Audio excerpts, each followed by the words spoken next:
Faut comprendre que on produit dans le monde 1,8 milliard de tonnes d'acier chaque année, 10 millions de tonnes en France l'année dernière. Donc ça donne un ratio, on est à 0,7% de la production mondiale. L'Europe, tout ensemble, c'est 7%. La Chine, c'est 56%. Ça donne une idée des trucs, quoi. Donc, c'est ça. Sur ces sujets-là, on a encore une industrie sidérurgique européenne. Elle est fragile, mais elle existe encore. Elle produit, etc. Elle est attaquée, mais on la défend parce que elle emploie en France à peu près une trentaine de milliers de personnes. C'est des compétences et des compétences à très haute valeur ajoutée. Des gens qui maîtrisent des process, qui sont des compétences rares. Quand elles disparaissent, on a énormément de mal à les recréer. En tout cas, ça prend du temps à recréer ces compétences. Donc, le maillon faible, en fait, il est plutôt sur la chaîne de valeur de manière générale. Et dans la capacité d'extraire et transformer des métaux. Pour moi, le paradoxe absolu. C'est-à-dire que sans cette industrie, il n'y a pas de transition écologique et pourtant, on a du mal à attirer les compétences sur le sujet. Et c'est pareil sur le financement. On a dans le domaine du financement des règles où, effectivement, les opérateurs financiers sont incités à ne pas investir dans les industries carbonées, etc., etc. Et dans les industries dans lesquelles on leur demande de ne pas investir, pour ces raisons-là, pendant très longtemps, il y a eu le nucléaire. On est en train de se rendre compte que c'était une bêtise. Et puis pendant des années aussi, on leur a demandé de ne pas intervenir dans l'activité minière. Alors que les métaux qu'on extrait aujourd'hui, naturellement, il faut les extraire dans des conditions environnementales et sociales convenables et on peut en reparler. Mais sans ces métaux, on n'a pas de batterie de véhicules électriques, on n'a pas de panneaux solaires, on n'a pas d'éoliennes offshore, on n'a pas de centrales nucléaires, donc on n'a pas de voitures électriques, etc. Donc on passe à côté. Arrêtons d'importer en Europe des produits qui sont faits contiennent des polluants ou ont été générateurs d'émissions de carbone ou d'atteinte aux droits humains qu'on interdit en Europe. Et qu'on prenne conscience de ça. Qu'est-ce qu'on veut demain en termes de projet de société? Est-ce qu'on veut reproduire sur nos territoires? Est-ce qu'on veut revitaliser nos territoires? Et dans ces cas-là, la question n'est pas la réindustrialisation, comme on l'entend souvent, c'est quelle industrie nouvelle on a envie de faire. Parce que l'industrie qu'on va développer dans notre pays demain, c'est pas celle d'hier. Celle d'hier n'existe plus.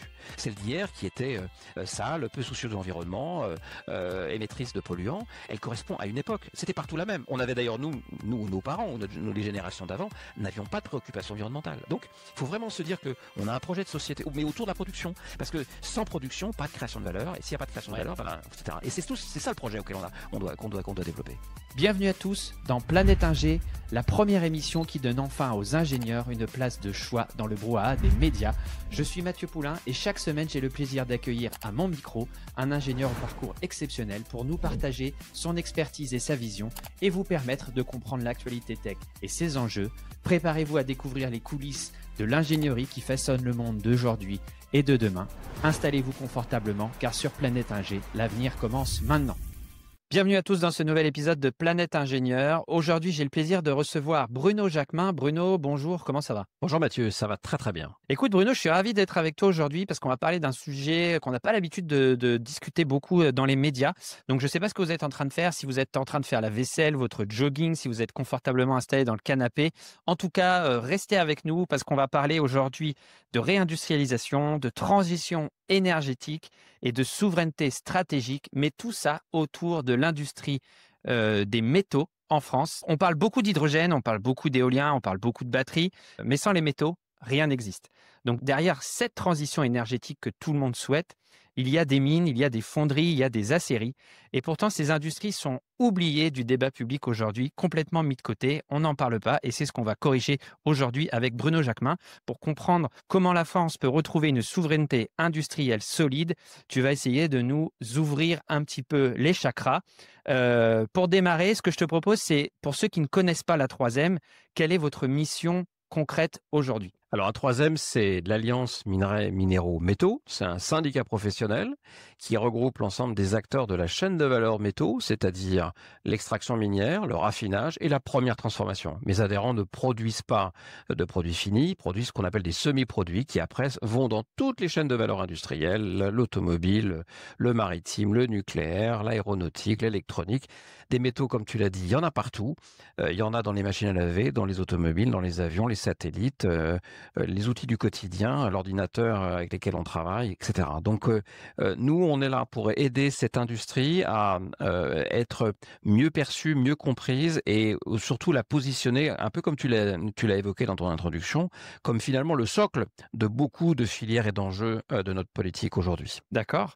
Et pourquoi, à ton avis, justement, cette industrie qui est vitale, a une image quand même assez vieillissante, Comment tu expliques cela, toi? Bah, en fait, moi, j'explique ça par quelques raisons assez simples. La première, c'est que c'est quasiment la première industrie de l'humanité. Quand l'homme sort des cavernes, la première chose qu'il fait, c'est d'aller chercher dans la terre les minerais, et notamment le cuivre, le bronze, etc. Il développe la capacité à faire des objets. Et ces objets vont tout d'un coup l'aider à faire d'autres choses. Ça va l'aider à être meilleur chasseur, meilleur guerrier, il va habiter de manière plus sécurisée, etc., etc. Donc c'est l'âge du bronze, pardon, puis l'âge du fer. L'âge du bronze, c'est 5000 ans avant Jésus-Christ, l'âge du fer, c'est 3000 ans. Donc comme tu vois, on est une vieille industrie. Et c'est une industrie qui, en fait, a toujours accompagné l'humanité dans ses progrès. Et le dernier épisode que tout le monde connaît, qui est beaucoup plus proche de nous, c'est la révolution industrielle. La révolution industrielle, c'est le charbon, le fer, les mines de charbon et les mines de fer. Et tout d'un coup, c'est les locomotives, c'est les grandes industries, c'est les maîtres de forge, etc. Et en fait, on a un regard en Occident, et en particulier en France, je vais le qualifier un peu de manière un peu spéciale. Je trouve qu'on a un regard romantique sur cette période-là, parce qu'on a été bercé par Victor Hugo et Émile Zola, qui ont décrit cette période-là, notamment sous l'angle de la rivalité entre les patrons et les ouvriers, sur les aventures de Jean Valjean et d'autres acteurs. Mais plus sérieusement, en fait, il faut se rappeler que cette période de profonde transformation de la société et aussi de profonde évolution de la société, elle a été marquée par plein de choses.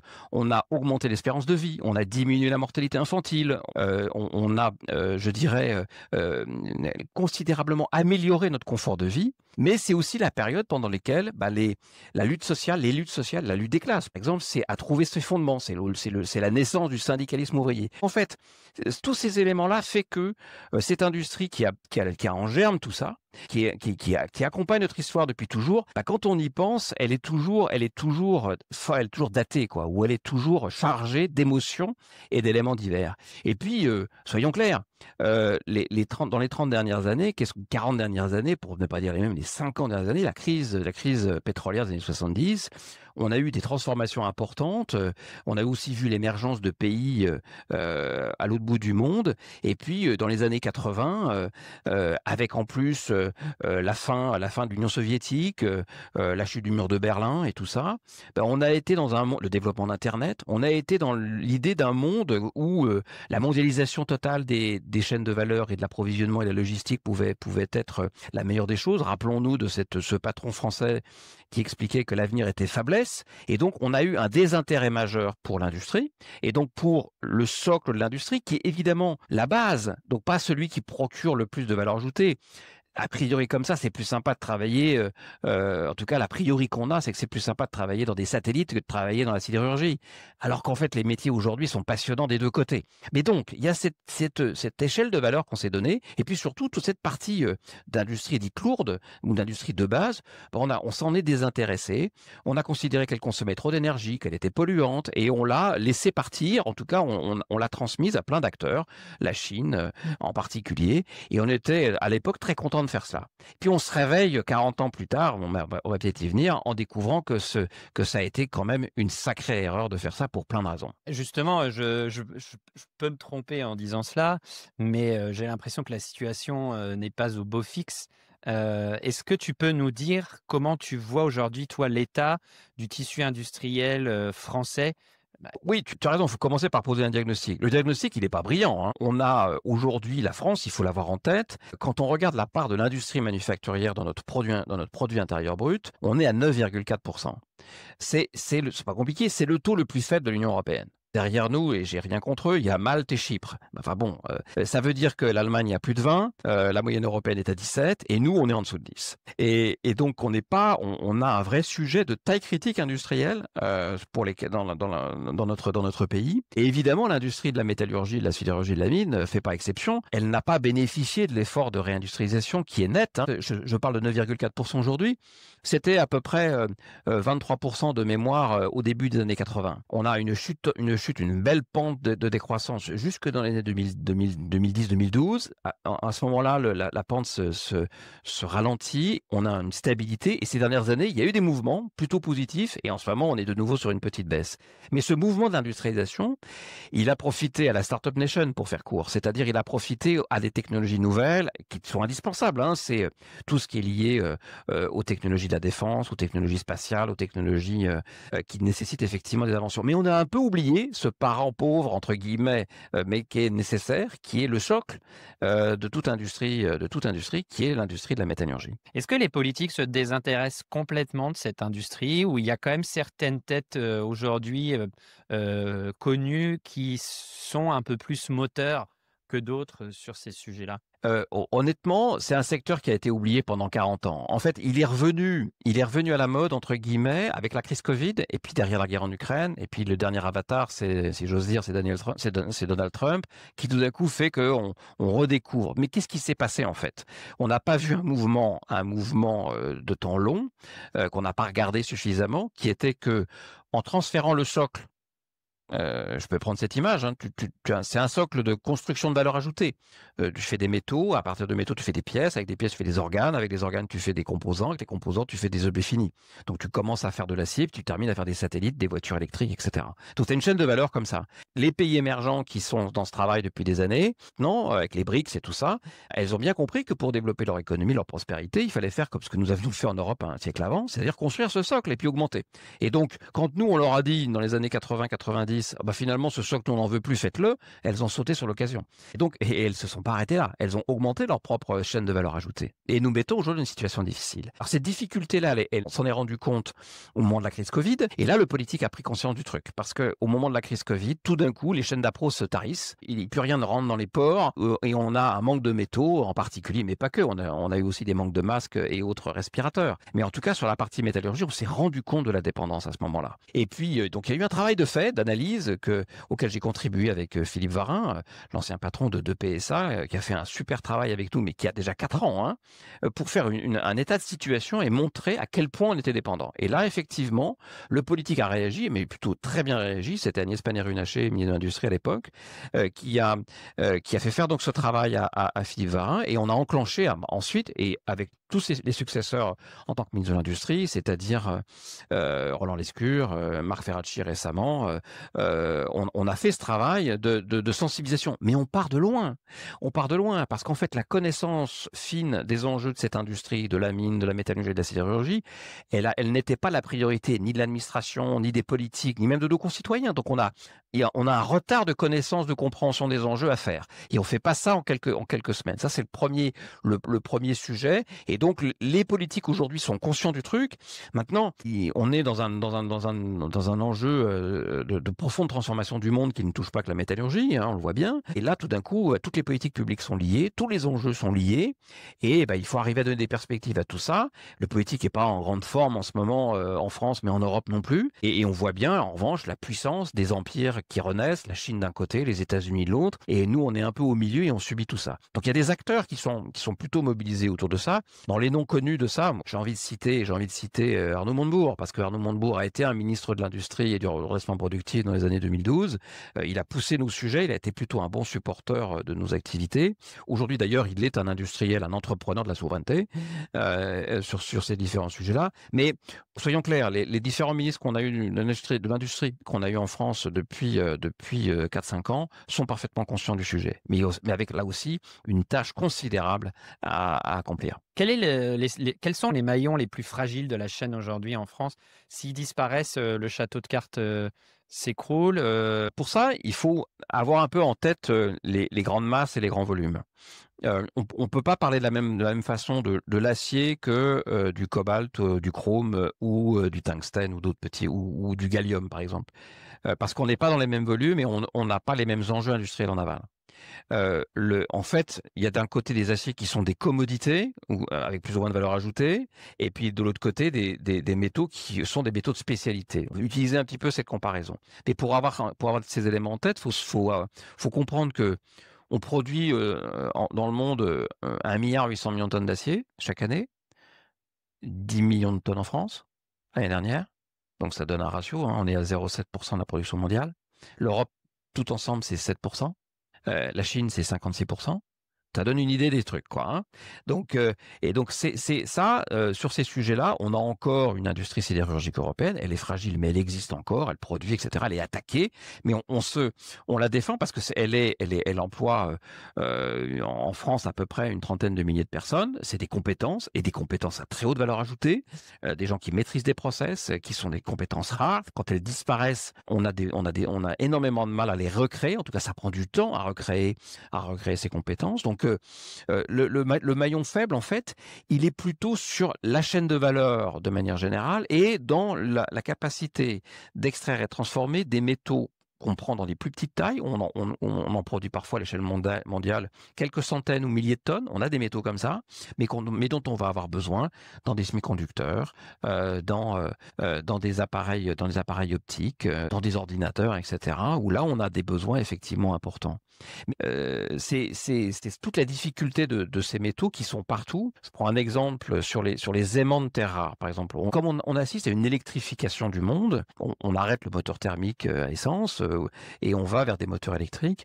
Les moteurs électriques, il n'y a pas 50 solutions. Soit c'est du rotor bobiné avec du fil de cuivre ou de l'aluminium, soit c'est des moteurs à aimants. Et les moteurs à aimants permanents de terres rares ont une meilleure capacité, ils sont utilisés partout. Tu en as qui doivent peser 1 gramme dans ta montre quand elle vibre ou dans ton téléphone portable quand il vibre. Là, c'est des aimants qui doivent peser 1 gramme ou 1 gramme 5. Tu en as dans ta portière de voiture pour faire monter la vitre. Tu en as dans le lève-glace. Tu as évidemment le moteur électrique de la voiture. Et puis, tu as 500 kilos d'aimants dans une éolienne offshore. Donc, on voit bien que ces métaux, ils sont partout. Et la difficulté qu'on a aujourd'hui, c'est que on est fragile à plein d'endroits. On n'extrait pas assez, on ne raffine pas assez, on ne transforme pas assez et on ne trade pas assez, on ne vend pas non plus assez. En fait, on est fragile à tous les éléments de la chaîne. On peut dire qu'il faudrait massivement réinvestir dans l'industrie. Mais est-ce que la filière aujourd'hui, la filière française dispose de l'attractivité nécessaire pour attirer ses capitaux face justement aux géants asiatiques ou aux géants américains? Alors, dans ta question, il y a plein de questions. Il y a un sujet d'attractivité des compétences, il y a un sujet d'attractivité du financement et il y a un sujet finalement de commerce mondial. Alors, si on regarde les compétences, c'est clair qu'on a encore un appareil académique et de formation continue qui est remarquable aujourd'hui sur ces métiers. Il fait beaucoup de communication, c'est notamment l'UMM qui se charge de faire ça. Je trouve qu'ils font plutôt un très bon boulot. Et c'est des métiers qui sont de plus en plus passionnants. C'est des métiers de plus en plus techniques où on mélange de l'informatique, de la robotique. Enfin, c'est des métiers vraiment, vraiment très intéressants. On est très, très loin du gars dans le haut fourneau qui pèle qui touille son bouillon sidérurgique. On est très, très loin. On est très, très loin de tout ça. Même si on a encore mais très, très peu métiers de ce genre. Non, des métiers qui sont très techniques, très technologiques.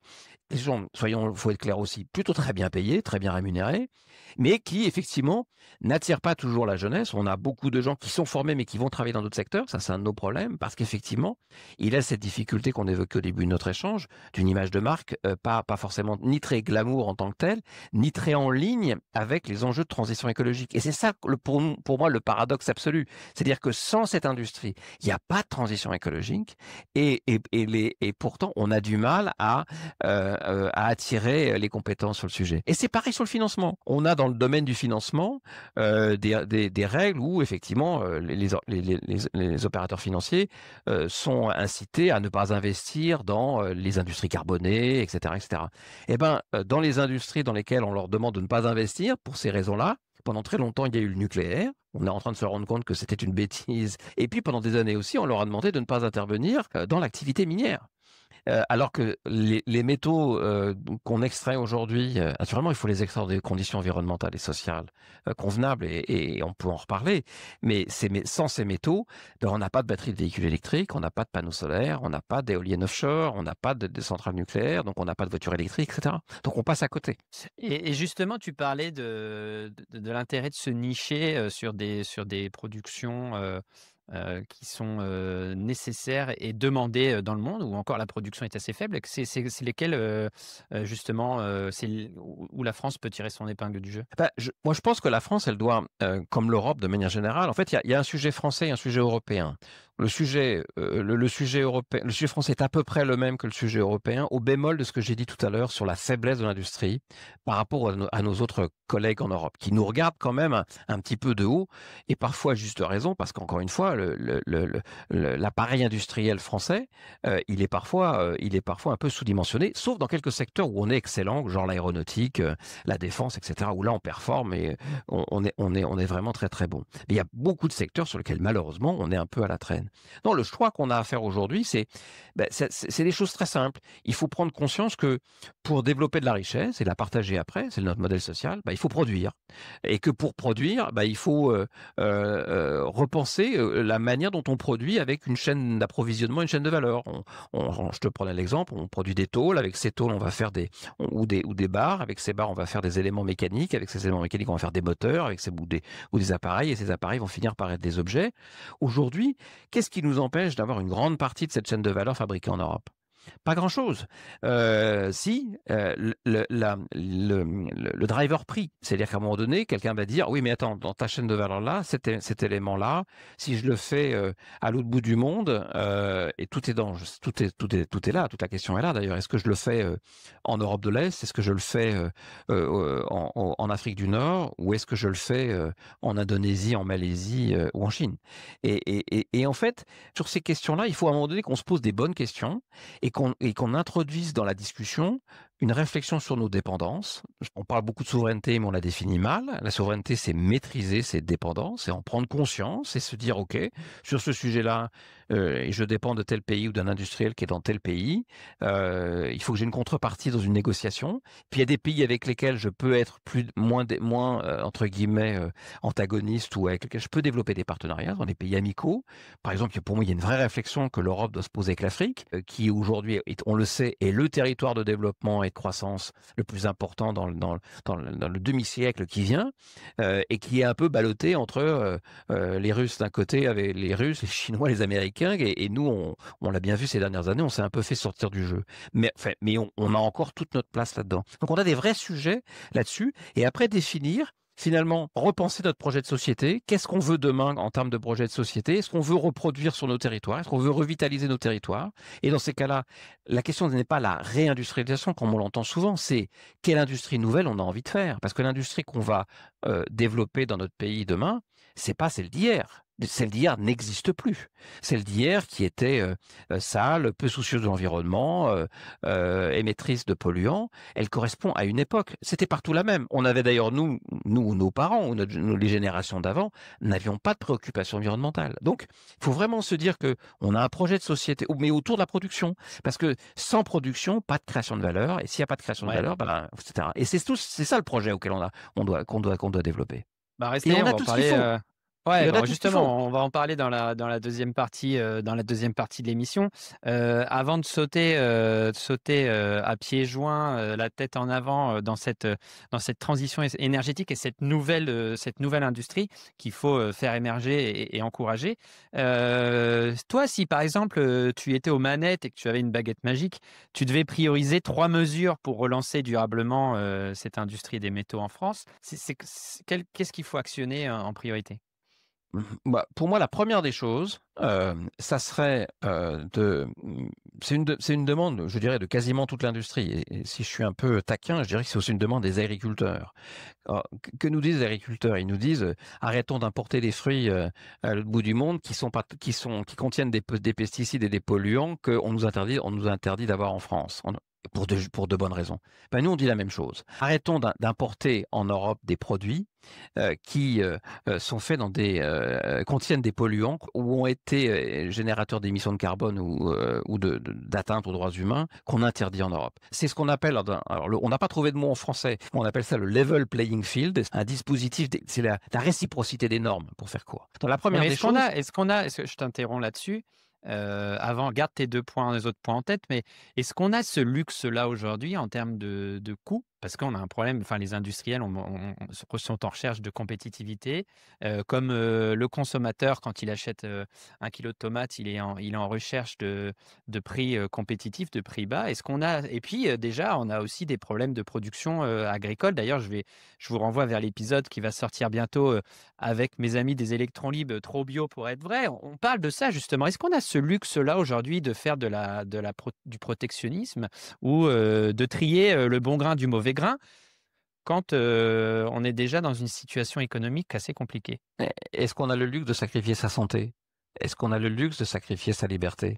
Est-ce qu'on a le luxe de sacrifier son autonomie et sa dépendance ou son modèle social? C'est ça la question de fond auquel on est confronté.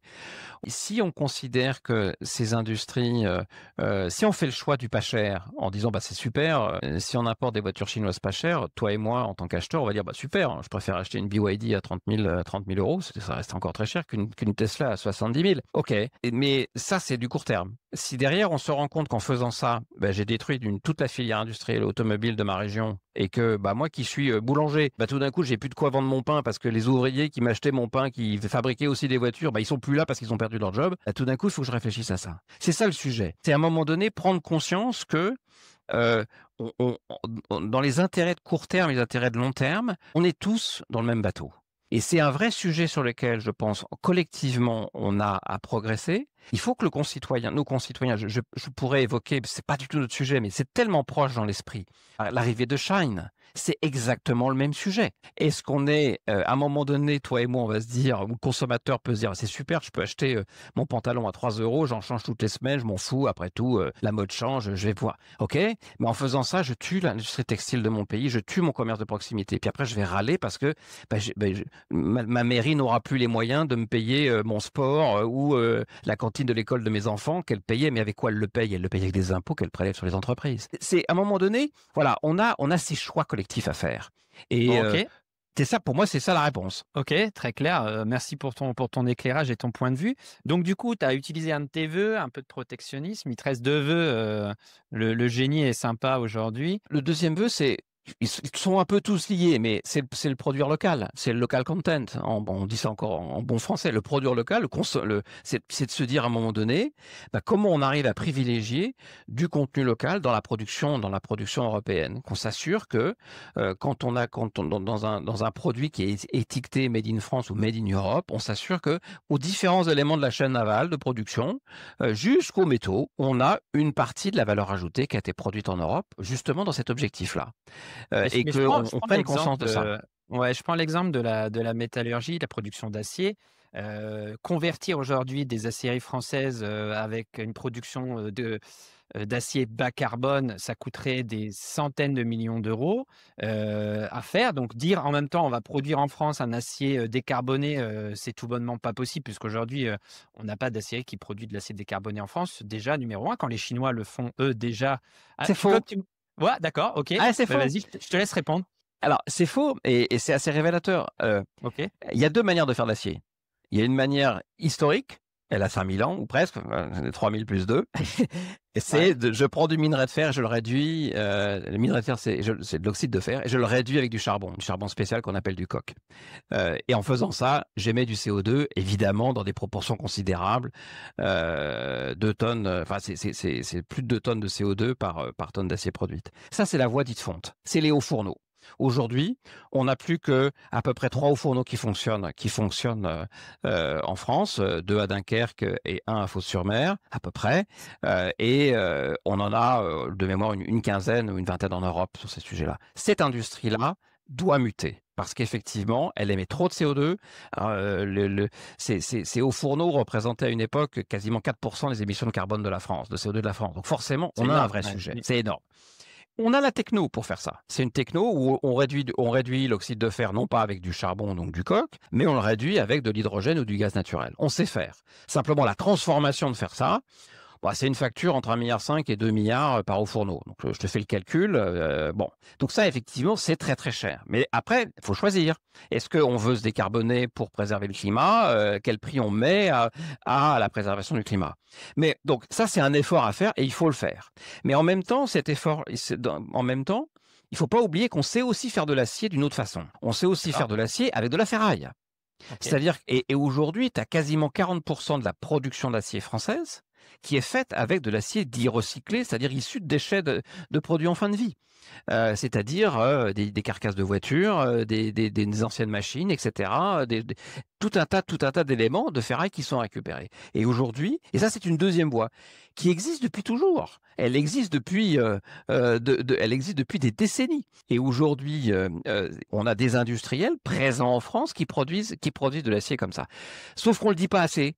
Parce que c'est un métier qui était moins noble. On partait de la récupération. À une époque, on préférait produire les grands process industriels que la récupération. Donc il y a aussi des effets de mode et de culturel par rapport à ça. Et on a des mix de production entre cette voie ferraille qui est complètement circulaire. Et elle n'utilise que des fours électriques. Donc elle est quasiment décarbonée par définition. Il y a un peu de réchauffage au gaz, il y a des économies d'énergie à faire. Elle émet encore évidemment quelques centaines de kilos de CO2 par tonne, mais ça n'a rien à voir avec ce qu'on évoquait sur la voie fonte. Et là, on a un enjeu en revanche de compétitivité. Tu as des noms à nous donner, un exemple d'industriel qui produit cet acier Euh, euh, L'acteur majeur de la voie fonte en France, il est parfaitement connu, c'est ArcelorMittal. Mais ArcelorMittal d'ailleurs ne produit pas que de l'acier par voie fonte. Il a aussi des aciers en voie électrique dans le monde et aussi en France. Je pense à des acteurs comme Industeel, comme un nouveau projet qu'il est en train de développer à Mardic, près de Dunkerque. Non, il sait faire ça. Et les autres, ce sont des entreprises européennes, purement européennes. C'est Celsa, c'est Riva, c'est Beltram, c'est Swiss Steel avec Ugitech. Qu'est-ce que j'oublie? C'est Saarstahl, c'est Dillinger, avec filiale de SHS, l'allemand. Donc tous ces acteurs-là, aujourd'hui, produisent les uns des rails, les autres des ressorts, les autres des fils, des barres, des tubes.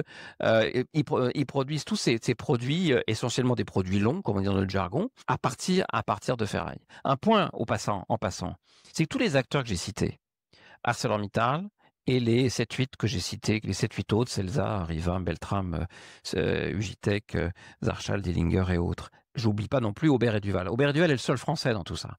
Mais il produit une petite somme d'acier très spéciaux. Il est sur une niche extrêmement intéressante. Et lui est français. Siège social en France, etc. Ça ne veut pas dire que les autres ne sont pas français. C'est des salariés français d'entrepreneurs qui sont installés en France. Mais le siège social est ailleurs. Il est en Italie, il est en Suisse, il est en Allemagne, il est en Espagne. Et en revanche, ils sont sur des dynamiques européennes. Quand je t'ai dit que les dynamiques européennes et les dynamiques nationales sont à peu près les mêmes, on voit bien le sujet. La dynamique mondiale est un peu différente. Donc voilà. Et ce qu'il faut comprendre, c'est que tous les noms, toutes ces marques que je viens de citer, elles ont toutes repris des sites industriels qui ont été créés par des industriels français il y a plus de 50 ans.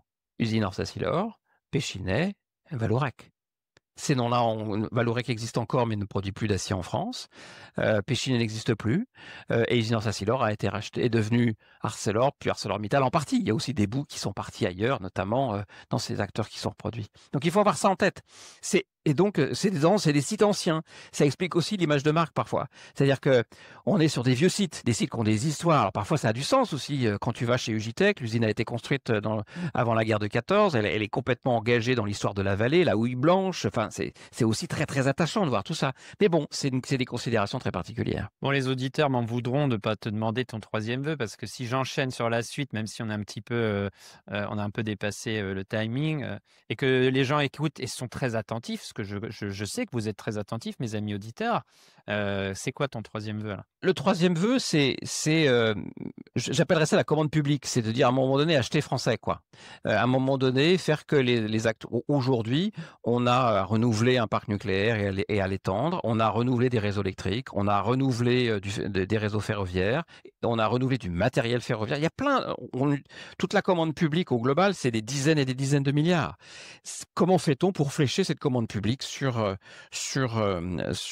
des producteurs français? Mais la synthèse de ces trois vœux, c'est à un moment donné la capacité que vont avoir toutes ces industries, du producteur d'acier ou du producteur de métaux, on pourrait même ajouter le minier, jusqu'au producteur de voitures, au producteur d'avions, de bateaux, d'objets électroniques, etc., de se dire qu'ils sont dans le même bateau et qu'ils ont à travailler ensemble et aligner leurs intérêts. C'est pas ce qui se passe aujourd'hui. C'est compliqué aujourd'hui. En plus, comme on est dans une phase complexe à l'échelle mondiale, on est un peu dans du chacun pour soi. Or, ce qui fait la force Et ce qui fera la résilience de notre industrie et de notre économie demain, c'est la capacité d'aligner les intérêts, d'être solidaire sur ça. Alors, une certaine forme de solidarité, ça n'empêchera pas les discussions clients-fournisseurs difficiles, c'est la règle du jeu, mais à un moment donné, d'aligner les intérêts. Du coup, on va parler un petit peu de cette nouvelle industrie de transition énergétique. C'est quoi les procédés industriels qui sont les plus prometteurs justement en termes de progrès? Est-ce que tu as des choses en tête? On a parlé un petit peu de la production d'acier justement, mais est-ce que toi tu as d'autres exemples à nous donner qui seraient des industries de demain, vertueuses et sur lesquelles on a encore une chance de se positionner? Ah bah, il y a plein de sujets, il y en a beaucoup. Effectivement, tu as cité l'acier vert avec l'hydrogène. On appelle ça la réduction directe par l'hydrogène pour faire du fer briqueté à chaud, hein. C'est un peu ça les termes techniques. Avec ça, c'est une technologie effectivement qui peut être développée. Plus loin, il y a l'électrolyse du minerai de fer qui aujourd'hui se fait à très très haute température. Il y a des startups qui existent dans le monde qui font ça et qui permettront de le développer. Mais sinon, c'est toutes les technologies et toutes les innovations autour du recyclage, et notamment du recyclage des batteries. Comment on arrive à séparer dans ce qu'on appelle la black mass, qui est le produit du broyage d'une batterie de voiture électrique en fin de vie. C'est black mass parce qu'il y a beaucoup de graphite et ça donne une couleur noire à l'ensemble. Comment on arrive à récupérer les métaux, c'est un des gros enjeux du recyclage des métaux. Et je ne l'ai pas dit tout à l'heure, mais on a 60 métaux sur le marché avec, je le disais, des métaux en produit en très grande quantité, une quinzaine de métaux dont le premier est le fer, et puis après plein de petits métaux. Et donc, un des gros enjeux qu'on va avoir dans notre métier, parce que c'est d'allier ces métaux pour faire des alliages. Des alliages. En fait, l'acier pur n'existe pas, le cuivre pur n'existe pas ou quasiment pas, sauf pour des réseaux électriques très, très, très pertinents, etc. Mais à chaque fois, on a des alliages. Il y a 5000 alliages sur le marché. Des alliages d'acier, des alliages d'aluminium, des alliages de titane, des alliages de nickel. Et ces alliages correspondent à des spécificités demandées par les clients qui veulent des métaux ayant certaines qualités de conductivité électrique, de magnétisme, de résistance à la torsion, de légèreté, de résistance à la chaleur, etc., etc., etc. Donc, tu comprends bien que quand tu allies tous ces métaux, on fait tout ça dans un four électrique et on produit derrière ces métaux alliés. Quand ils arrivent dans des produits, les recycler, c'est compliqué. C'est compliqué parce que c'est comme quand tu fais un gâteau, tu récupères pas dans le gâteau dans la part de gâteau que tu n'as pas mangé, tu récupères pas la farine, la levure, le sel et le beurre. Donc, on a le même sujet. Tu peux en revanche récupérer du pain perdu. Donc, tu vois, tu peux récupérer, je dirais, on appelle ça du downcycling, tu peux récupérer des éléments que tu peux réintroduire dans des chaînes de valeur. Donc, un des gros enjeux qu'on va avoir, c'est d'utiliser, d'obtenir des nouveaux alliages permettant une meilleure récupération. On va avoir à mon avis, des avancées considérables grâce à l'intelligence artificielle, parce que l'intelligence artificielle, pour moi, de manière assez simpliste, elle permet de traiter des données non structurées, gigantesques en volume et en taille, et de leur donner un peu de sens. Dans les alliages, on a le sujet. Dans la mine, on a ces sujets-là. Donc, arriver à optimiser les lieux où on doit extraire pour extraire moins. Arriver à optimiser les ingrédients dans un alliage pour avoir les meilleurs résultats. Ça, c'est ça qui va se passer. Donc, on a ces sujets-là. Il y a aussi des nouveaux métaux. J'ai une start-up formidable chez A3M qui s'appelle Vulcam, qui fait des Vulcaloys. C'est des nouveaux métaux formés avec un procédé tout à fait innovant qui nécessite beaucoup moins d'usinage. Bon, aujourd'hui, ils font des petites pièces, mais c'est assez magique comme affaire. Non, des innovations dans ce secteur-là, il y en a beaucoup. Il y aura des innovations sur la chaîne classique, mine, métallurgie, je l'évoquais, ça va être de l'IA, de la robotique, des choses comme ça. Et puis, il y aura beaucoup, à mon avis, d'innovations sur la problématique du recyclage, parce que là, on a encore des progrès à faire.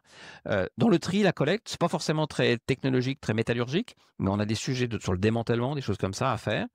Et puis derrière, des processus de séparation, de retraitement de métaux. Et justement, sur l'industrie, le recyclage des batteries, c'est un sujet, je pense, que le grand public connaît pas. On a entendu souvent, encore il y a pas dans une époque pas si lointaine, qu'on n'était pas capable de recycler des batteries, les batteries de voiture, et cetera, hein. Tu peux nous faire un petit état des lieux, justement, des capacités aujourd'hui technologiques et puis quelles sont Ouais, bien sûr. Alors les déjà, perspectives à court terme? Ouais. déjà, l'industrie de la batterie, historiquement, c'est la batterie au plomb. Et ben, la bonne nouvelle, c'est que 100% du plomb des batteries est recyclé en France. 100%. aucune perte. Ça veut dire que toutes les batteries qui rentrent dans le circuit à un moment donné de vie d'un véhicule, on a tous eu des batteries de véhicules au plomb, des batteries au plomb dans un véhicule thermique, sans doute. On a tous changé une batterie. Ce système-là, il fonctionne parfaitement, 100% de recyclage. Mais c'est un marché mature. Il y a un volume de véhicules, il y a des millions de véhicules en circulation, donc il y a des millions de batteries qui arrivent en fin de vie, il y a des millions de batteries neuves qui sont achetées, des millions de batteries qui sont stockées en attendant d'être entre les deux. Donc voilà. Pour la batterie de véhicule électrique, c'est un peu plus compliqué. Le marché est émergent. Il y a et puis on a toute taille de batteries de batteries électriques. On a la batterie de trottinette qu'on va retrouver dans la roue de la trottinette. Il y a la batterie du véhicule électrique qu'on connaît bien. Il y a la batterie du vélo. Pour moi, c'est des petites batteries. Jusqu'à la batterie de stockage considérable, énorme, qu'on va mettre, je dirais, à côté d'un panneau photovoltaïque ou d'une ferme plutôt solaire ou d'une ferme éolienne pour permettre de stocker l'énergie intermittente produite par ces nouvelles énergies, ces énergies renouvelables. Donc on a des typologies de batteries très différentes. Aujourd'hui, il y a plein. Les problématiques auxquelles on est confronté, c'est il faut avoir un volume suffisant de batteries en fin de vie pour les recycler. Donc il faut attendre d'avoir du volume pour ça. Aujourd'hui, on a du volume sur des batteries de trottinette, des batteries de vélo. On les a pas encore de manière réelle ça commence seulement avec la fin de vie de la Zoé qui doit avoir une dizaine d'années. On commence à avoir des véhicules en fin de vie, donc des batteries de véhicules électriques en fin de vie. Mais c'est un marché émergent. C'est toute la différence avec la Chine qui là-dessus a déjà un marché mature de batteries de véhicules électriques qui lui a permis effectivement d'optimiser le recyclage, parce que dans notre métier, c'est quand tu traduis du gros volume que tu arrives à faire baisser les coûts, que tu arrives à optimiser les process. Et nous, on n'a pas encore complètement ça. Ça, c'est un gros sujet qu'on a, c'est de massifier cette industrialisation, et c'est le projet qu'ont tous les acteurs aujourd'hui du recyclage de batteries. C'est comment, à partir d'une technologie plus ou moins intéressante, plus ou moins performante, et il y en a plein sur le marché de différentes qui permettent de faire des batteries ou de recycler des batteries, on arrive à un moment donné à passer à l'échelle. Et ce qu'on sait faire à quelques centaines d'unités par heure ou par jour, comme on arrive à faire des milliers, des dizaines de milliers par jour. C'est ça, là, le passage à l'échelle là. Et ça prend du temps, c'est de l'optimisation.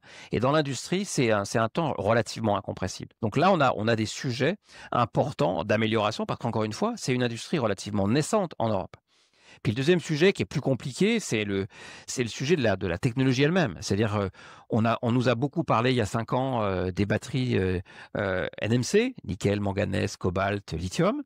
Il y a quelques mois, quelques années, 1 an, on a commencé à nous parler des batteries lithium-ion, ou LFP, pardon, lithium fer phosphate, qui sont en fait l'ancienne génération, c'est la génération d'avant. Mais c'est la génération la plus mature, celle sur laquelle effectivement la Chine a une longueur d'avance. Elle est moins performante en termes énergétiques, elle est moins performante, c'est-à-dire en rapport puissance-volume, elle est moins performante en termes de recyclage, parce que le fer et le phosphate, ça se recycle, mais ça n'a pas beaucoup de valeur, alors que le lithium, le nickel, le manganèse, ça a de la valeur. Donc c'est un peu plus compliqué au recyclage. En revanche, c'est nettement, en tout cas aujourd'hui, c'est quand même un peu moins cher. C'est beaucoup moins cher en Chine. Je ne suis pas certain que quand on va transférer les coûts de production en Europe, on garde le même niveau de prix. Mais en tout cas, on avait encore ces derniers mois, je suis prudent là-dessus, des différentiels de prix. Pourquoi je suis prudent? Parce que plus le temps passe, plus on optimise, donc plus les coûts baissent.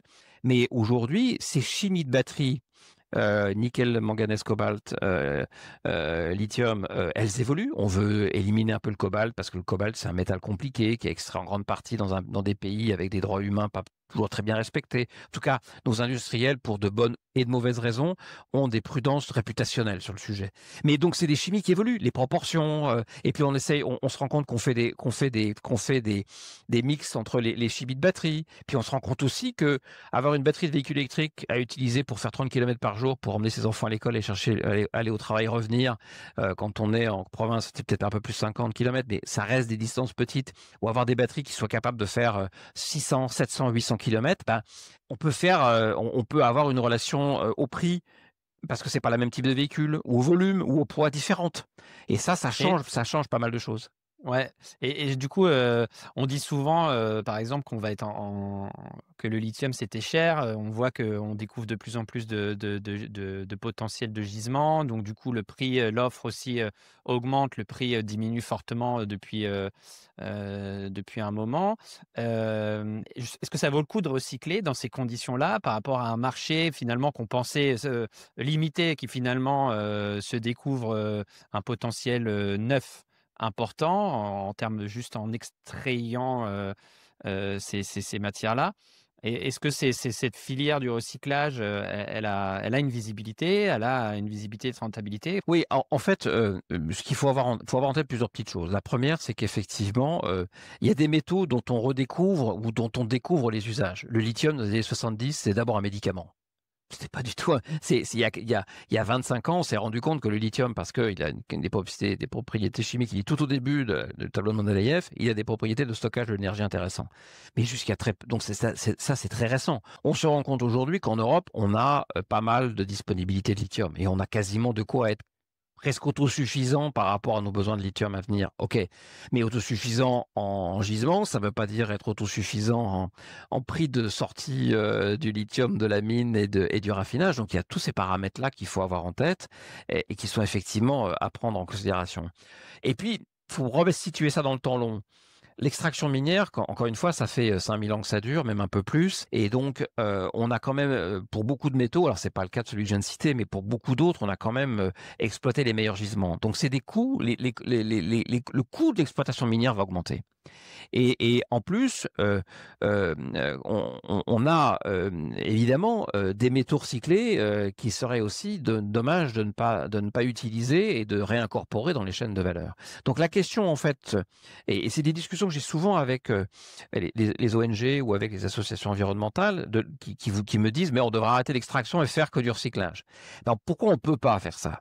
On peut pas parce que parfois on ne sait pas recycler ou du moins on ne peut pas avoir c'est ce que je te disais sur les aimants de terre rares. Quand tu as 60 aimants dans une voiture, mais répartis de manière compliquée, quand tu démantèles une voiture, c'est très très compliqué d'aller chercher les aimants. Alors là-dessus, il faut faire des progrès. Il y a peut-être des choses à faire, évidemment, sur ces éléments-là, mais aujourd'hui, en tout cas, on ne sait pas. Donc il y a ces problématiques-là d'accès à la ressource. Après, il peut y avoir des problèmes technologiques, métallurgiques, de comment je sépare les métaux avec les alliages que j'ai cités pour obtenir ce dont j'ai besoin pour les réincorporer dans les chaînes de valeur. Donc on a ces sujets-là.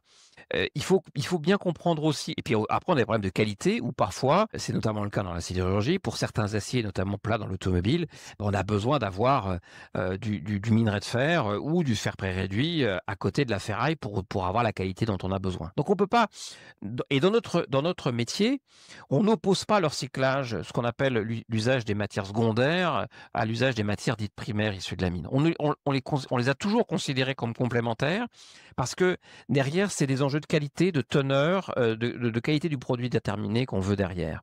Et puis, il faut avoir en tête aussi une règle assez simple, hein, c'est que la consommation de métaux, elle augmente avec le nombre d'humains sur Terre. Elle augmente avec le nombre d'urbains sur Terre, et elle augmente avec le nombre d'urbains qui augmentent leur niveau de vie. Plus tu augmentes ton niveau de vie, plus tu vas en ville, plus tu consommes de métaux. C'est, je dirais, mathématique. Alors, on sait bien que l'humanité, elle va atteindre une asymptote à un moment donné en termes de population. On n'y est pas encore, mais dans les décennies, peut-être siècle et demi à venir, on va obtenir ça. Mais je pense que avant la fin du siècle, on ne verra pas de disparition de la mine parce qu'on aura toujours besoin d'aller chercher des métaux, dans le sous-sol de la Terre. Et en revanche, c'est clair qu'il faudra améliorer considérablement les capacités de recyclage. C'est encore possible d'ouvrir une mine en France? On sent que c'est très compliqué, l'opinion publique, n'est pas forcément favorable parce qu'elle est peut-être, abondée d'informations, contradictoires sur le sujet ou tout du moins manipulée par certains politiques aussi, qui ont tout intérêt à faire des totems de sujets qui n'en sont pas.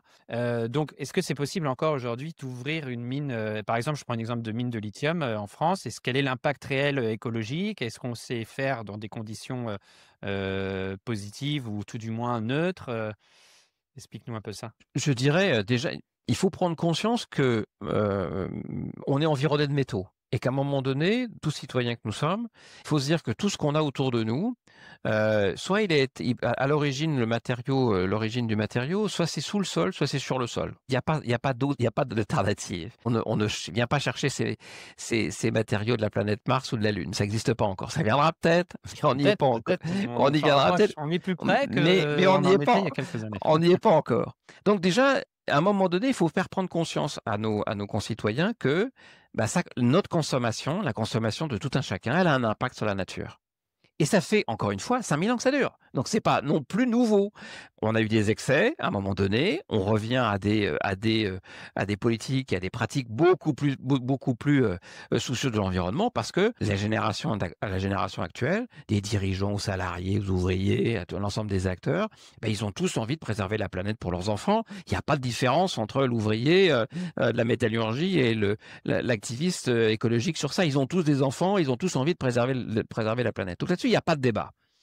La question, c'est comment on arrive à faire ça bien. Donc, la difficulté qu'on a sur notre industrie, et en particulier l'industrie minière, c'est un peu ce que je t'évoquais tout à l'heure. Elle est chargée émotionnellement. Elle est chargée émotionnellement. En plus, comme on est un peuple très romantique, on pense tout de suite à Germinal. Donc, on a ce sujet-là. Et donc, à un moment donné, il va falloir aussi qu'on explique ce qu'est la mine d'aujourd'hui. Et la mine d'aujourd'hui, c'est pas la mine des années 60 et c'est encore moins la mine d'avant. Et c'est clair que comme on n'a pas produit de mine en France depuis des décennies, c'est comme ce que je te disais sur la réindustrialisation, réouverture des mines. Non, c'est ouvrir des mines nouvelles. Aujourd'hui, les mines qu'on développera dans le monde, on va vers la mine autonome, on va vers la mine robotisée, vers la mine qui soit avec le minimum d'impact sur l'extraction. Et je dirais que les évolutions technologiques auxquelles on est en train d'assister en ce moment dans le domaine minier, on a un alignement des intérêts sur le sujet. L'idée, c'est d'avoir une activité qui ait le moins d'impact sur le sol. Mais si j'ai moins d'impact sur le sol, si j'extrais moins de matières premières, c'est souvent un reproche qui est fait à la mine. On dit que vous allez chercher des volumes monstrueux pour finalement récupérer peu de métal. Ce qui est vrai, les teneurs sont faibles sur beaucoup de métaux aujourd'hui. Maintenant, on a des technologies avec l'intelligence artificielle, avec des ondes pulsées électriques. On sait identifier les meilleurs gisements. C'est des choses qui sont nouvelles et qui diminuent l'impact. Et économiquement, c'est intéressant. Si je déplace moins de matériaux, ça me coûte moins cher. Ça me coûte moins cher en énergie, ça me coûte moins cher en main d'œuvre, ça me coûte moins cher en matériel. Donc, il y a un alignement d'intérêts entre la recherche de performance environnementale, la recherche de performance économique et l'efficacité collective. Et nos industriels, en tout cas les industriels qu'on a en France et en Europe en manière générale, mais je cite les Français parce qu'on est plutôt bon en la matière. On est bon à l'étranger, on est bon en outre-mer sur ces points-là quand on décide d'y aller. C'est qu'on a des acteurs qui sont parfaitement soucieux des enjeux environnementaux et qui savent très bien que si ils n'arrivent pas à convaincre les parties prenantes locales du projet minier sur lequel ils sont, ils ne feront pas le projet. Donc, c'est tout à fait leur intérêt d'être dans la transparence. Et tu évoquais le projet d'Imerys à Beauvoir, le site de Beauvoir à Échassières, dans l'Allier. Pour moi, c'est un projet assez exemplaire d'un industriel qui a, dans un processus qui s'appelle la Commission particulière du débat public, qu'il a d'ailleurs financé, et ça lui a coûté cher, mais il l'a accepté parce qu'il sait bien que c'est important. Il a pu répondre dans plus d'une vingtaine, près d'une trentaine de réunions publiques, à toutes les questions qui étaient posées sur tous les sujets concernant ce développement de l'activité minière sur ce territoire, la manière dont le minerai allait être transformé. Donc, il a eu toutes ces questions-là. Et en fait, quand tu regardes bien, le public qui pose des questions dans ces débats, en fait, tu as trois types de public. Tu as des acquis, des gens qui voient bien l'intérêt pour leur territoire. OK, c'est les pros, ils sont identifiés. De l'autre côté de la salle, tu as les antis. Des gens qui... et c'est leur choix personnel, je le respecte, c'est pas le mien, mais je le respecte, sont plutôt dans une phase de décroissance, considèrent que le monde, il faut changer le modèle, il faut être en rupture par rapport à ça, c'est ce que j'appellerais les décroissants. Je respecte cette opinion, mais c'est pas la mienne. Je pense qu'on peut faire une croissance différente sans casser le modèle du progrès. Mais bon, ils ont le droit d'exprimer leur point de vue. Oui, on les fera pas changer d'avis. Et on ne les fera pas changer de vie. Et soyons clairs, dans des enjeux de cette nature, c'est toujours bon quelque part, même si c'est pénible à vivre parfois au quotidien. Tout à fait. Exactement. Et puis ça fait une vigie. À un moment donné, ça te fait la sonnette d'alarme qui permet à un moment donné de rappeler le sujet. Moi, on est en démocratie. Il faut s'en réjouir et accepter le sujet. Mais ce que tu constates, c'est que entre les deux, bah, tu as une énorme masse de gens qui, en fait, ont plein de questions. Et des questions légitimes. Est-ce que ça va avoir un impact sur l'eau? Est-ce que ça va avoir un impact sur la stabilité du sol? Est-ce que ça va générer des poussières? Pourquoi ils posent ces questions? Bah, ça fait 30 ou 40 ans qu'on leur explique plus ce que c'est qu'une activité minière. Et les seuls moyens, les seuls endroits où ils en entendent parler, c'est à la télévision ou dans les médias ou dans les réseaux sociaux, où on leur montre toutes les choses pas jolies qui sont faites dans le monde entier. Donc forcément, ils se posent des questions. Et tout l'enjeu pour les industriels, c'est d'être dans la construction, et c'est un sacré challenge, hein, parce que c'est des projets qui durent longtemps, et ils vont être pendant des années avant de commencer à extraire. Le moins possible, ça va quand même durer du temps, ça ne dure pas 8 jours. Qui vont être, et c'est ce qu'a, je pense, a réussi à faire Imerys, et ce que ça fait à nos acteurs miniers, c'est de créer un dialogue et une confiance avec les personnes et les associations, les élus locaux, et les personnes intéressées, les parties prenantes, comme on dit. C'est de dire, voilà ce qui va se passer. Voilà, je peux répondre à votre question aujourd'hui. Tiens, vous me posez une question, je ne sais pas y répondre, mais voilà pourquoi je ne peux pas y répondre. J'ai des études à faire, j'en aurai les résultats dans 6 mois, 9 mois, 1 an. Et à ce moment-là, je vous propose qu'on se revoie et on discutera du sujet. C'est ça, c'est ce dialogue-là, c'est cette capacité à construire un projet collectif ensemble qui est une des conditions de succès du projet. Et je pense que c'est ça qu'il faut qu'on apprenne à faire. Alors, dans un monde un peu fragmenté politiquement, c'est compliqué à faire. Je rappelle que là, on va le faire à l'échelle locale, avec des gens qui vont être installés localement, discuter. Et je suis assez confiant sur la capacité à le faire. Et je trouve que le débat qui a eu lieu avec Imerys a été extrêmement intéressant. Imerys a fait des concessions. Il a entendu qu'il fallait changer la phase de transbordement. Il a décidé de le changer. On lui a demandé de ne pas exploiter le feldspath parce que le feldspath posait quelques problèmes environnementaux et que les riverains ne voulaient pas. Il a accepté de ne pas le faire. Il a accepté de faire, mais ça il l'avait mis dès le départ, de faire toute l'extraction et la transformation, le concassage, de le faire en souterrain, pas de poussière. Il a accepté de faire il avait un projet dans lequel une partie tous les concentrés miniers circulent dans des tuyaux, donc il n'y a pas de camion. Je veux dire, on a un acteur qui fait des efforts. Alors, la difficulté de tout ça, c'est que tout ça, ça va avoir un coût. C'est des projets qui sont voilà. Force de mettre des contraintes sur des contraintes. Oui. Mais à un moment donné, c'est là où il faut être sérieux. Je pense que Renault, Stellantis, pour parler des marques françaises, elles prendront pas le risque à un moment donné d'avoir un consommateur ou une association de consommateurs qui leur diront: attendez, monsieur, le lithium que vous m'avez mis dans ma batterie, là, vous l'avez acheté chez monsieur X en Chine et ils font travailler des Ouïghours et c'est fait avec tel et tel risque environnementaux ou tel impact environnementaux. Ce risque réputationnel-là, c'est une arme des consommateurs.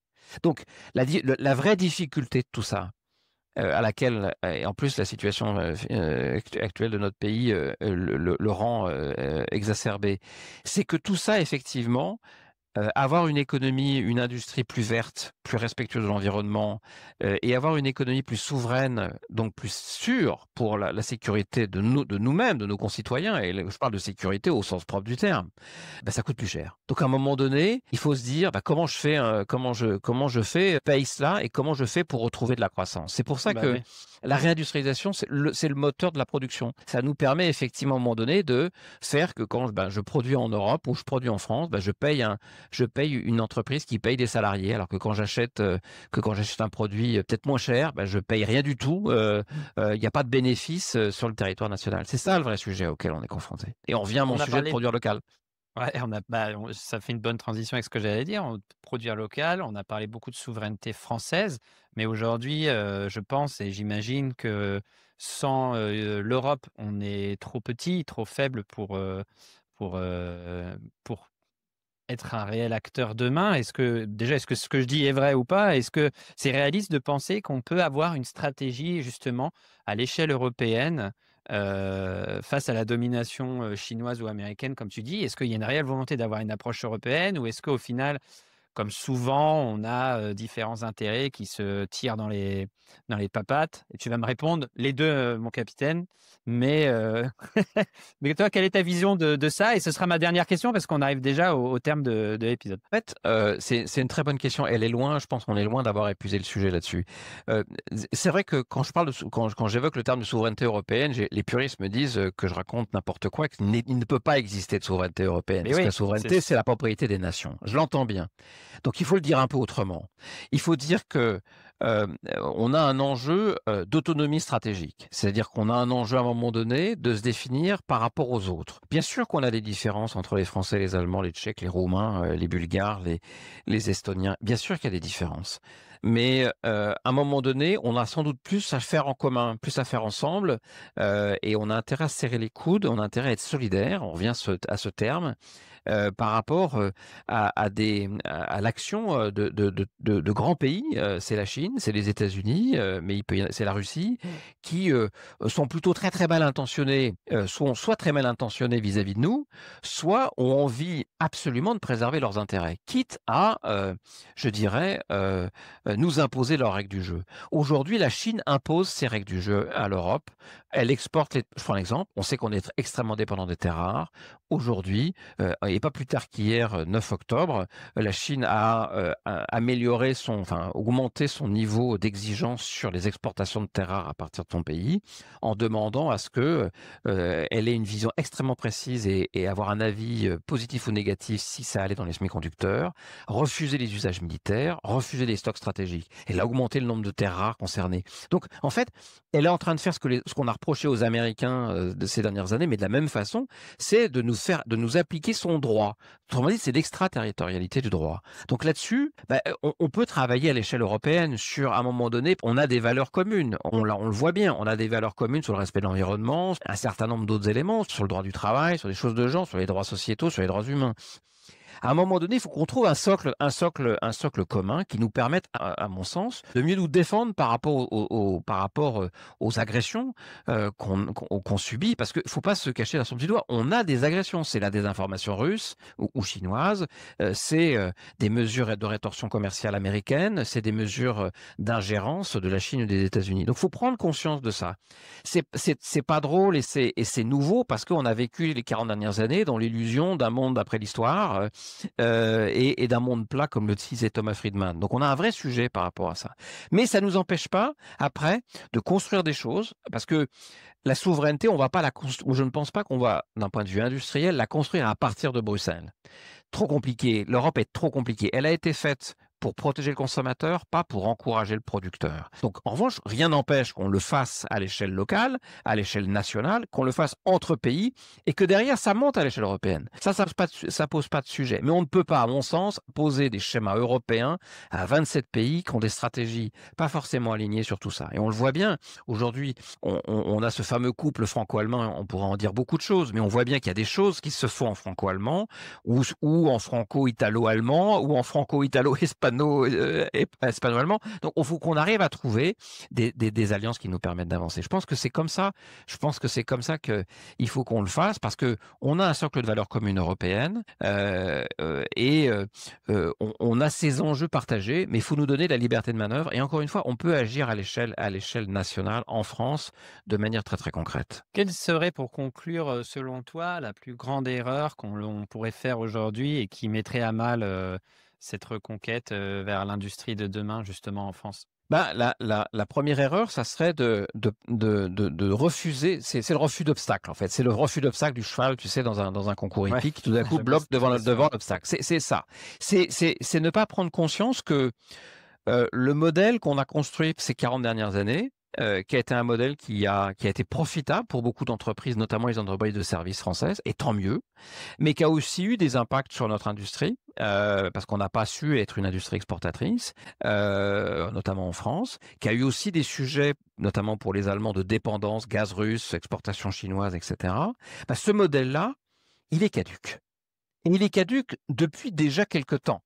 Et donc, l'erreur magistrale qu'on pourrait faire maintenant, c'est de se dire, il va bien durer encore un peu de temps ce modèle. J'ai encore pouvoir en profiter, encore au moins 2-3 ans. Vous voyez, c'est encore une cigarette, monsieur le bourreau, quoi. Non. Il faut changer maintenant. Et tous les mois qu'on perd, tout le temps, tous les jours qu'on perd avant de remettre en cause ces modèles-là. Et c'est la réforme, la transformation est violente, hein, parce qu'elle impacte beaucoup de choses. Elle impacte des organisations industrielles, elle impacte des organisations financières, elle impacte des consortiums industriels, elle impacte la réglementation. Aujourd'hui, on a une réglementation européenne sur quasi antitrust qui empêche d'avoir des conglomérats européens puissants, d'avoir des leaders puissants. C'est une stupidité absolue aujourd'hui. on a toujours cette règle en Europe qui nous a empêché d'avoir des grands, de monter à l'échelle majeure des grands industriels français et allemands pour en faire un seul commun. Ça, typiquement, c'est le genre de choses. Donc, on a effectivement à s'adapter à ce monde et il faut s'y employer dès maintenant.